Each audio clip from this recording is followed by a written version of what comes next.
Hi, I'm Ben O'Brien with Whole Men and the Functional Man Coaching Process. I wanted to talk today about this concept of quote unquote forgetting about things. So bear with me.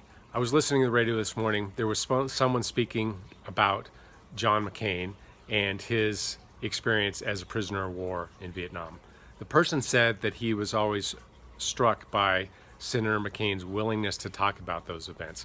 And he said that he would have thought the senator wanted to forget about the events, and the way he would do that would not be talking about them.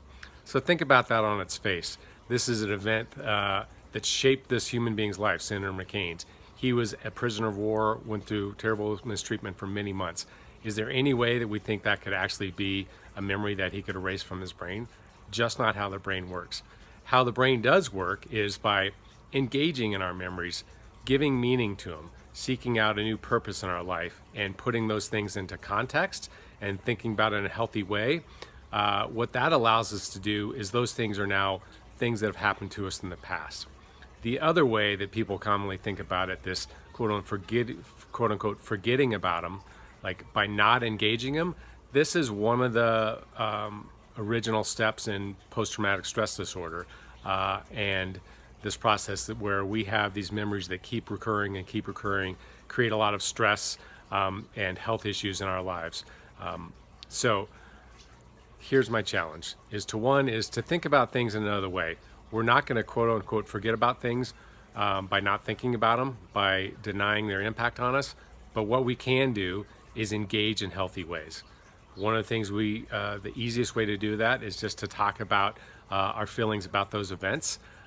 That processing helps our brain categorize them, and it somewhat desensitizes it. I'm oversimplifying because I don't have a lot of time. We can go into more. And so here's my challenge for you, particularly as men, because that's who I work with at the fire department predominantly, but also because we as men aren't nearly as adept as women to having intimate social connections.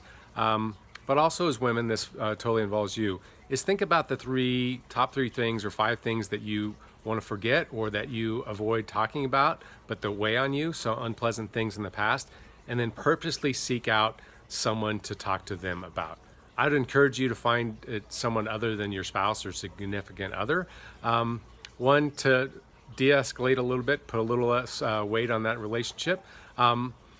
Not that you can't talk about those things, but two, to find somebody else that can be a source of resilience and a source of connection for you in your life. Invite them to lunch and just be straightforward about this video you heard or this concept of engaging things in conversation. I think you'll find that I have found on many times, and I've helped many people find this, that engaging with another human being on this authentic level is super rewarding for you. And it's actually super rewarding for that other person. Only just to hear and to be able to be that foil for you and that resource for you, but also for the opportunity to share their things as well. So it doesn't have to be a downer at all. They're serious topics and you can talk about what weighs on you, but it actually can be really refreshing, really empowering, and add a new dimension to your life. So list these things that you don't like to talk about or that you'd rather avoid talking about. Find some resources, find someone new, and sit down and have an authentic conversation. And I think it's probably going to change your life. If it does, I'd love to hear from you.